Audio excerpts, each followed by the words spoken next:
Good morning, class 10th. How are you all? I hope you all are quite well. We are doing lesson number 1 of history, and the name of the lesson is The Rise of Nationalism in Europe. We have covered the first part of this lesson, explanation and question answers.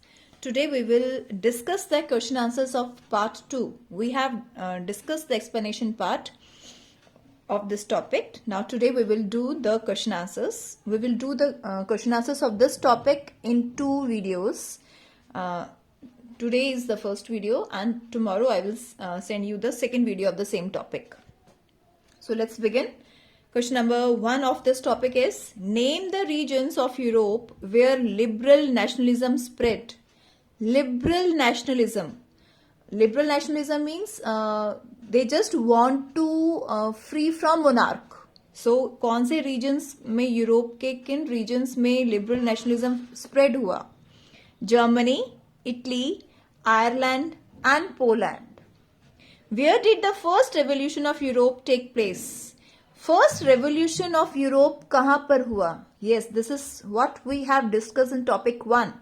July 1830 in France, French Revolution was the first revolution of Europe.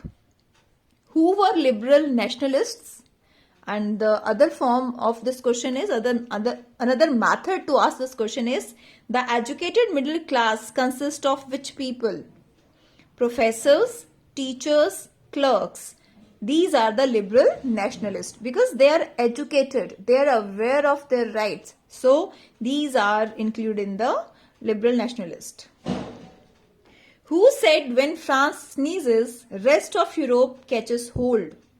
किसने कहा था कि अगर France sneeze भी करता है, छींकेगा भी, तो जो यूरोप है, जो बाकी का यूरोप है, उसको कोल्ड हो जाएगा. Who said this statement? Metternich said this statement. Who supported nationalists of Greeks in their independence war? Nationalist of Greeks को किसने सपोर्ट किया उनके इंडिपेंडेंस के लिए? Nationalists in Greece got supported from other Greeks living in exile. जो दूसरे Greek people कहीं और रहते थे, living in exile means they were not the residents of Greek. They were residing somewhere else, and from there they supported their nationalists. And also from many West European, और बहुत सारे waste Europeans थे, उन्होंने भी इनको Greeks के nationalist को support किया. Who had synthesis from ancient Greek culture, जो पुराने एंशिएंट ग्रीक कल्चर को फॉलो करते थे या समझते थे. Next question, which treaty finally got recognized Greek as an independent nation? Greek as an independent nation. By which treaty they got recognition? Treaty of Constantinople of 1832. By this treaty, after this treaty, Greek gained his recognition. Who was installed as a monarch in French after the revolution? French revolution के बाद किसको वहां का monarch बनाया गया? Louis Philippe. What was the effect of Brussels uprising? Brussels uprising का क्या effect आया? Belgium break away from the United Kingdom of the Netherlands. जो बेल्जियम था वो यूनाइटेड किंगडम ऑफ नीदरलैंड से अलग हो गया. ये अफेक्ट आया था ब्रूसेल्स अपराइजिंग का. Name the poet who organized funds for the Greek nationalist. कौन सा पोएट था, कौन सा कवि था जो ग्रीक नेशनलिस्ट के लिए फंड इकट्ठा करता था, ऑर्गेनाइज करता था? Lord Byron. Lord Byron is one of the greatest English poet. Which country is known as the cradle of civilization? किस कंट्री को क्रेडल ऑफ सिविलाइजेशन माना जाता है? Greece को. Greece is an ancient country and a very ancient culture it has. So it is also known as the cradle of civilization. जैसे हमारी Indian civilisation है, इसको बहुत एंशियंट सिविलाइजेशन माना जाता है, same as with the Greece. What is romanticism? Romanticism क्या था? Romanticism was an artistic literary, musical, and intellectual movement that originated in Europe toward the end of the 18th century. Romanticism एक artistic, literary, artistic, you better understand artistic means art. Art by art in any form. Literary means literature. Musical means you better know music. And intellectual movement means बौद्धिक जो changes आए, that originated in Europe, जो Europe में originate हुआ, सामने आया 18th century के and में, उसे हम कहते हैं romanticism. Okay, what were the ideas of romantic artists? Romanticism comes from this romantic artist and poets on nationalism. अब रोमांटिक आर्टिस्ट और पोएट्स के नेशनलिज्म पर क्या आइडियाज थे, वो कैसा सोचते थे नेशनलिज्म क्या होना चाहिए. Name the famous romantic philosophers, और कुछ फेमस रोमांटिक फिलोसफर्स के नाम बताने हैं. Romantic artist and poets generally criticize the glorification of reason and science.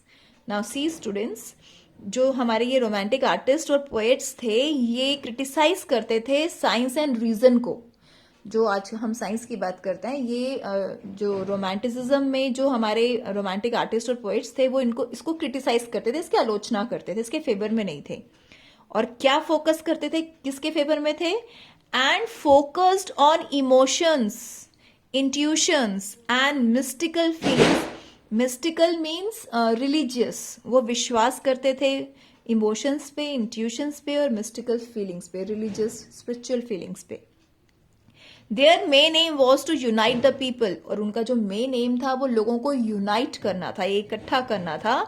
And create the feeling of nationalism, और उनके अंदर नेशनलिज्म की फीलिंग को, पेट्रियोटिज्म, यू कैन से देशभक्ति की फीलिंग को क्रिएट करना था.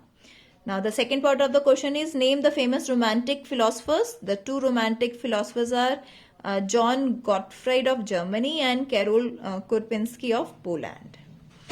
Name the European powers that partitioned Poland. Poland को किसने पार्टीशन कर दिया, पोलैंड का किसने पार्टीशन कर दिया, उन यूरोपियन पावर का नाम बताना है हमने. Russia, Prussia and Austria. These European powers partitioned Poland. Which European power dominate Poland in 1830? 1830 में पोलैंड को कौन सी यूरोपियन पावर डोमिनेट करती थी? Why the priests and bishops were punished by the Russian authorities? और Russian authorities priest and bishops को क्यों punish करते हैं? Russia, which European power? Russia dominated Poland in 1830s. The priests and bishops were put in jail or sent to Siberia because they refused to preach in Russian language. क्योंकि जो ये Poland की अपनी regional language थी, लेकिन जो Russia उसको dominate करता था, तो रशिया कहता था कि बिशप्स एंड प्रीस्ट को कहता था कि आपने रशियन लैंग्वेज में लोगों को प्रीच करना है, टीच करना है, समझाना है, नॉट इन पॉलिश लैंग्वेज जो पोलैंड को बिलोंग करती थी. तो जब प्रीस्ट और बिशप्स उसके लिए मना करते थे तो उन्हें जेल में डाल दिया जाता था या उन्हें साइबेरिया भेज दिया जाता था. When did an armed rebellion take place against Russian rule by Poland? अब पोलैंड ने कब आर्म्ड रेबेलियन को स्टार्ट करी रशिया के अगेंस्ट? अब रशिया इनको डोमिनेट कर रहा था पोलैंड को, तो अब पोलैंड ने कब अब इसके खिलाफ आवाज उठाई? 1831. What led to widespread pauperism in Europe? Pauperism stands for poverty. अब यूरोप में पॉवर्टी बहुत फैल रही थी, वाइड स्प्रेड, बहुत दूर दूर तक फैली थी. किस रीजन से? In some regions of Europe, the aristocracy still enjoyed power and peasants struggle under the burden of feudal dues. Europe के कई regions में, in many regions, the aristocrats enjoyed power. They are just enjoying their life, enjoying power. And on the other hand, जो peasants थे वो struggle कर रहे थे अपनी लाइफ में और फ्यूडल ड्यूज के अंदर अपने आप को बहुत बर्डनाइज फील कर रहे थे. फ्यूडल मैंने आपको बताया था बच्चे, जब हम लोग लैंड हमारा अपना अपना लैंड नहीं होता, हम उसको रेंट पे लेते हैं और फिर रेंट हम लोग उस पे प्रोडक्शन करते हैं और वो प्रोडक्शन हमारे पास नहीं आती है, वो जो लैंड ओनर है उसके पास चली जाती है। तो इतने फ्यूडल ड्यूज, क्योंकि अब फ्यूडल वो किराया लेता है लैंड ओनर, आपकी ना इतनी पैदावार होती है ना आप किराया नहीं दे पाते हो, तो वो ड्यूज इकट्ठे होते जाते हैं। तो यू कैन से स्लेव्ड लेबर, तो फ्यूडल ड्यूज उन पे बहुत इकट्ठे हो गए थे।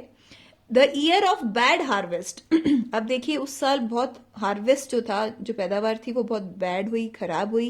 And the rise of food price, food price में था वो राइज आ गया, मीन्स एक उछाल आ गया, तेज हो गई। लेड टू, इससे क्या हो गया, led to wide spread populism in Europe in towns and country. Where did the weavers revolt in 1845? Weavers ने 1845 में कहा रिवोल्ट किया? रिवोल्ट मीन्स विद्रोह, कहाँ किया? In 1845 weavers revolted in Silesia में, a province of Prussia in north east Germany. ये एक प्रोविंस है रशिया में, नॉर्थ ईस्ट जर्मनी में। And how many weavers were shot down in Silesia revolt, और कितने वीवर्स को गोली मार दी गई? 11 weavers were shot down in Silesia revolt. Name the king of Paris who was force to flee in 1845। 1845 में कौन सा किंग था जो मजबूर हुआ भाग जाने के लिए? Louis Philippe, the king of the France from 1830 to 1848 was forced to flee. What changes were brought in France after the events of February 1848? 1848 के इवेंट्स के बाद फ्रांस में कौन कौन से चेंजेस आए?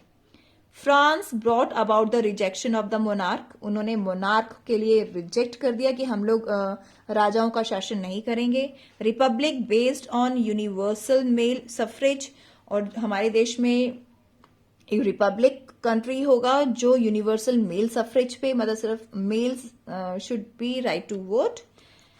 ये चेंजेस आए after the event of February 1848. Name the regions of Europe which were not independent nation states in 1848. 1848 में जो इंडिपेंडेंट नेशन नहीं थे यूरोप के, उन रीजन्स का नाम बताना है। Germany, Italy, Poland and Austria. What were the demands of liberal middle class revolution? Liberal middle class की जो रेवोल्यूशनरीज थे उनकी क्या डिमांड थी? अ कॉन्स्टिट्यूशन, एक कॉन्स्टिट्यूशन होना चाहिए, फ्रीडम ऑफ प्रेस होनी चाहिए, फ्रीडम ऑफ एसोसिएशन होनी चाहिए।